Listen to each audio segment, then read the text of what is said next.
pemirsa, Anda masih bersama kami dalam Kominfo Newsroom.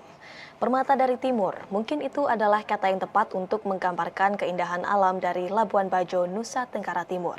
Labuan Bajo dalam beberapa tahun terakhir bebenah diri dalam kapasitasnya untuk menjadi daerah pariwisata super prioritas. Dan hanya tinggal beberapa hari lagi, Labuan Bajo akan menyambut kedatangan para kepala negara ASEAN dan tentunya untuk menjadi tuan rumah tentu ini membawa berkah ekonomi bagi masyarakat sekitar.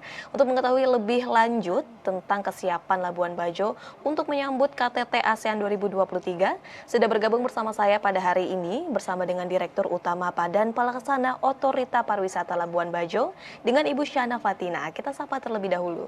Assalamualaikum, selamat malam Bu Syana. Waalaikumsalam warahmatullahi wabarakatuh. Selamat malam, Mbak. Selamat malam. Bagaimana kabarnya hari ini Bu Syana? Alhamdulillah sehat Sehat dan selalu tetap untuk semangat, menyambut betul. KTT ASEAN begitu ya Bu. Bu Syana, sebelum kita membahas lebih detail apakah selama perhelatan KTT ASEAN nanti pariwisata di Bajo ini tetap dibuka untuk umum atau akan ada pengetatan keamanan di area-area tertentu Bu Syana?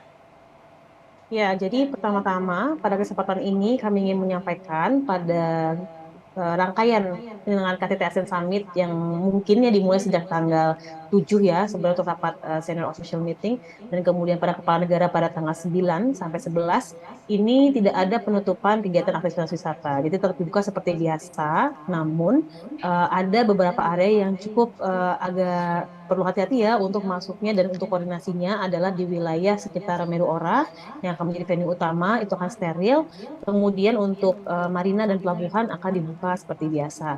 Tentunya himbauan kami adalah untuk para wisatawan, kami mohon maaf apabila nanti ada ketidaknyamanan dalam rangka untuk mobilisasi sepanjang kegiatan ASEAN Summit, tapi tentunya kami berharap semua tetap bisa berjalan dengan lancar dan dikomunikasikan dengan baik dengan petugas pada saat nanti di kegiatan berlangsung. Seperti itu.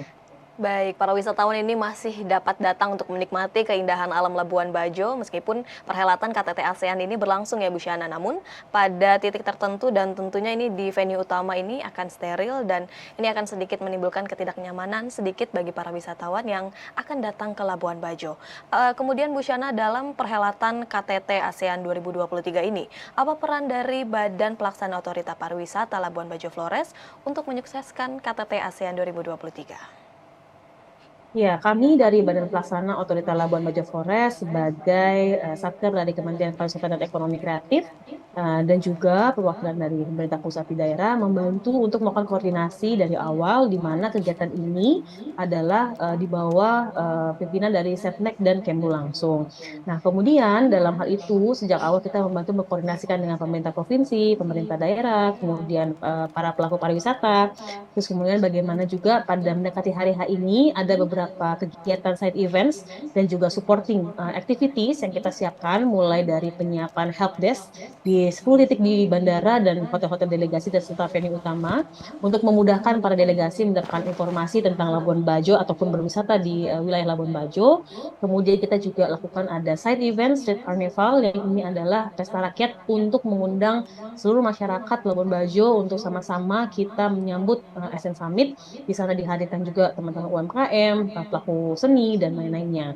Kemudian kita juga punya kerjasama yang juga kita tampilkan dalam bentuk koordinasi ketersediaan akomodasi teman-teman hotel, kemudian teman-teman restoran, kapal wisata yang kita elaborasikan karena mendukung kesiapan akomodasi di Labuan Bajo. Selain itu juga ada banyak dukungan dari teman-teman Pemprov dan Pemkab, misalkan penyediaan tari-tarian persambutan, kemudian penyediaan souvenir dan lain-lainnya. Dan terakhir ada kegiatan fam trip untuk Asian Youth. Jadi ini dengan Kemlu kolaborasinya bagaimana ada 22 delegasi pemuda dari ASEAN untuk nanti diperkenalkan kepada destinasi wisata yang ada di Labuan Bajo. Terakhir kita juga melakukan nanti bersama Kemenparekraf untuk membuat studi dampak dari pelaksanaan ASEAN Summit karena kami percaya bahwa penyelenggaraan kegiatan MICE terutama MICE kepala negara seperti kegiatan ini itu manfaatnya banyak sekali dan akan kita coba kuantifikasikan dan dilaporkan kepada publik bagaimana kegiatan ASEAN Summit ini bisa mendorong dan memberikan manfaat untuk masyarakat Labuan Bajo baik jangka pendek maupun untuk jangka panjang ke depannya.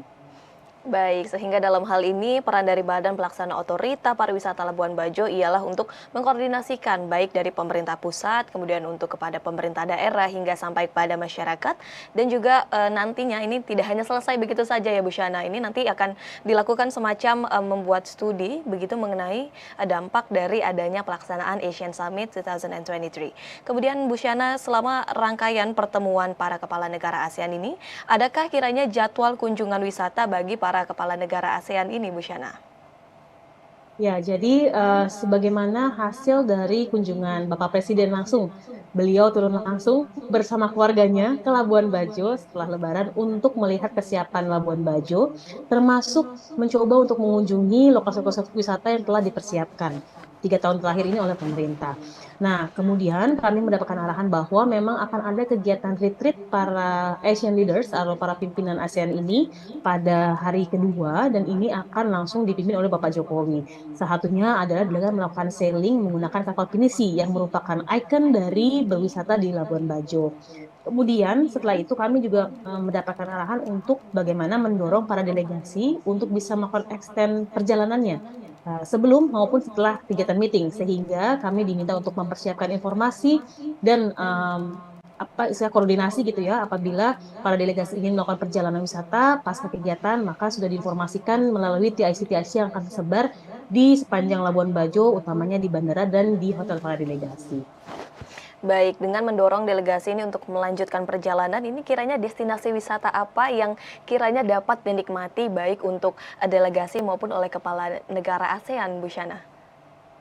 Ya, kalau kita lihat di Labuan Bajo kita persiapkan tentunya nggak ini ya, nggak boleh melewatkan melihat komodo satunya. Jadi komodo ini kita punya di Pulau Komodo maupun di Pulau Rinca. Fasilitas sudah disiapkan di Loh Buaya juga sudah siap untuk menyambut wisatawan di kegiatan Asian Summit ini. Kedua, tentunya ada aktivitas taman nasional yang lain seperti trekking di Pulau Padar, atau mungkin mau snorkeling, mau diving, bisa ketemu dengan mantare, kemudian ketemu dengan penyu dan lain-lainnya. Ini semua bagian dari aktivitas sailing di Taman Nasional Komodo yang menggunakan pinisi tadi yang sangat khas itu. Nah, kemudian Labuan Bajo sendiri tidak kalah cantik juga, karena Labuan Bajo sudah dipermak habis gitu ya, mulai dari memiliki waterfront area yang luar biasa, itu panjang promenade-nya mungkin bagi delegasi yang mau lari pagi, itu bisa lari keliling sekitar 4,5 kilometer, dan itu dengan pemandangan yang sangat indah. Kemudian pedestrian yang bisa membuat wisatawan nyaman untuk jalan kaki, selain itu juga kita punya Gua Batu Cermin yang telah ditata dengan baik, kita punya juga Puncak Waringin sebagai viewpoint, salah satu tempat terbaik untuk melihat sunset, meskipun Labuan Bajo terkenal dengan kota 1.000 sunset gitu ya. Jadi ini juga menjadi highlight yang kita perkenalkan kepada teman-teman delegasi. Terakhir, kami juga mendorong teman-teman delegasi untuk bisa mendapatkan local experience, mulai mencoba dari kuliner-kuliner khas Labuan Bajo dengan street food di Kampung Ujung misalkan, kemudian ada juga nyobain kopi Flores, lalu juga kita menawarkan untuk experience menenun, kemudian melihat produk-produk kria yang ada di NTT.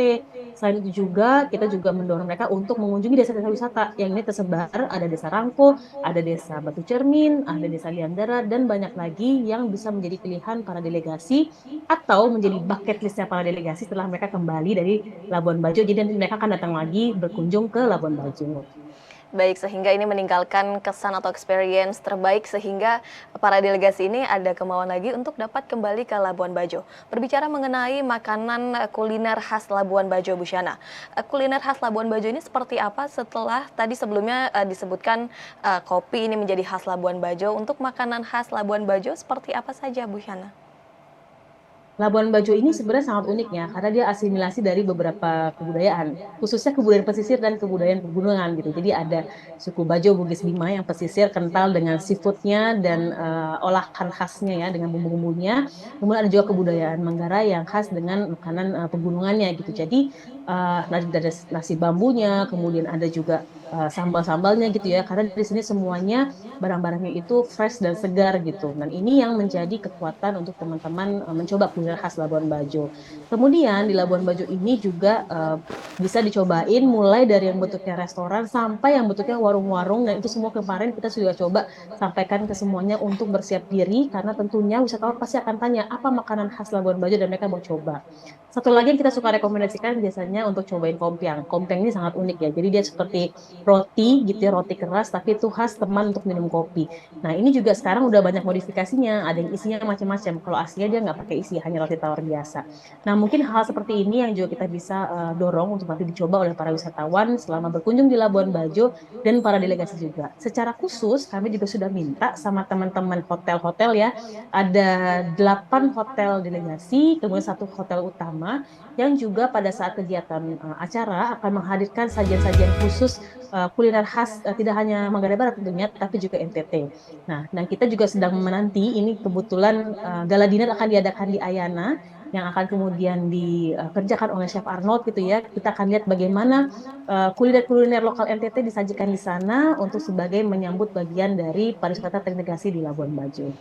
Baik, dengan demikian untuk menikmati sajian khas makanan kuliner khas Labuan Bajo ini tidak hanya pada saat gala dinner saja begitu ya Bu, namun juga disediakan di hotel masing-masing delegasi dan juga ini di beberapa restoran dan juga makanan di sekitar ini juga disediakan makanan khas Labuan Bajo untuk para delegasi mencoba makanan khas Labuan Bajo. Kemudian tentunya untuk menyukseskan hal tersebut ini tentu harus didukung dengan SDM yang mumpuni begitu Bu Syana. Sejauh ini pemberdayaan SDM lokal untuk KTT ASEAN seperti apa, Bu Syana?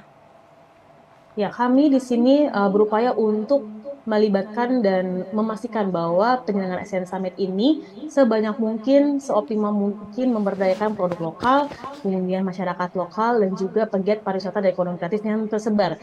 Dan perlu kita sampaikan juga, kegiatan ini tidak hanya sehari dua malam, tapi sudah 3 tahun terakhir sejak Labuan Bajo didesain menjadi destinasi wisata berkelas dunia dan wisata berkelanjutan.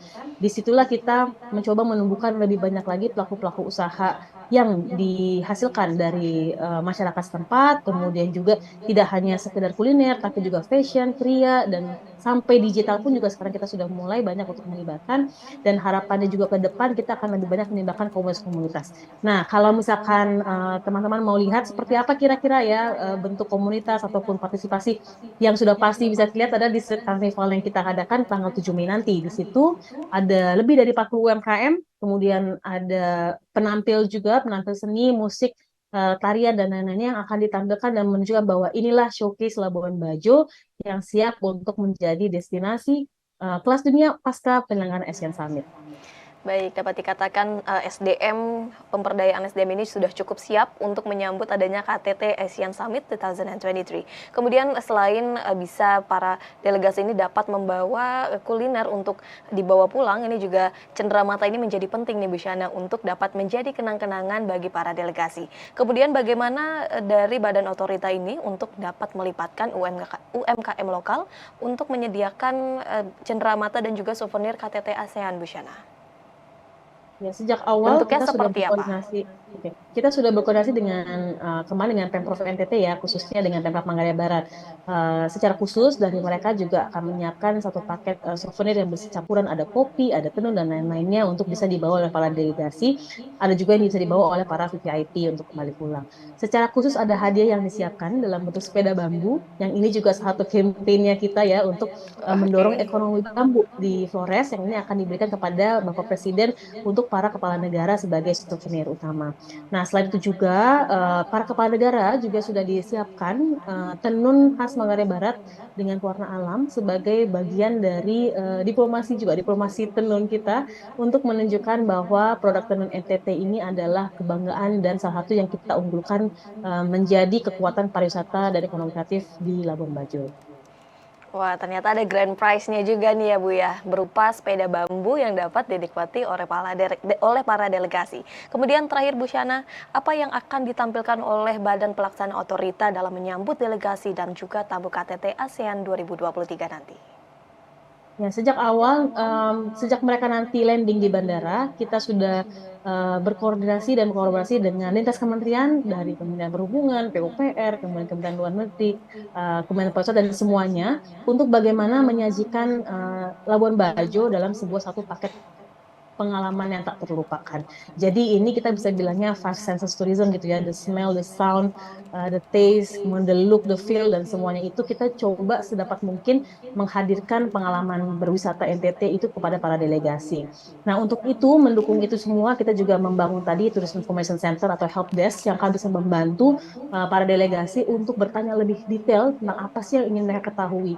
Kemudian kita juga membuka ruang dan informasi bahwa Kota Labuan Bajo sudah sangat cantik ini bisa diakses oleh mereka juga, baik dengan berjalan kaki atau mungkin dengan kendaraannya gitu ya, untuk bisa melihat apa sih yang dirasakan ketika berwisata di Labuan Bajo. Labuan Bajo sebenarnya sudah cantik apa adanya gitu ya, dengan kita duduk nongkrong ngopi ngeliat landscape unik aja udah itu sudah sangat menyenangkan sebenarnya. Tapi kita ingin lebih dari itu karena yang kita inginkan adalah Labuan Bajo tidak hanya mengundang orang karena keindahannya, tapi orang datang karena mereka nyaman dengan hospitality dari masyarakat yang menyambutnya atau pelayanan kita selama mereka ada di sini. Nah, itu yang akan kita tekankan. Jadi sebenarnya kami melihat momentum Asian Summit ini khususnya adalah untuk membuat para delegasi harus balik lagi gimana caranya, tapi bukan karena mereka terpaksa, tapi mereka ngerasa nggak cukup cuma ngabisin waktu 3 hari di Labuan Bajo dan mereka akan balik lagi. Baik, beragam upaya terus dilakukan oleh kolaborasi Pentahelix dan juga peran dari Badan Pelaksana Otorita Pariwisata Labuan Bajo Flores ini tentunya ingin memberikan kesan yang baik untuk para delegasi yang akan datang dan tentunya membuat para delegasi ingin kembali ke Labuan Bajo karena keindahannya dan juga karena kenyamanannya untuk dapat tinggal di Labuan Bajo. Terima kasih banyak Bu Shana, semoga acara KTT ASEAN ini dapat berjalan dengan lancar sesuai yang sudah dipersiapkan dan tentunya persiapan ini tentunya juga semoga berjalan dengan lancar. Terima kasih banyak Bu Shana, salam sehat selalu. Salam sehat, terima kasih. Dan pemirsa, kami akan kembali dengan beragam informasi lainnya. Tetaplah bersama kami dalam Kominfo Newsroom.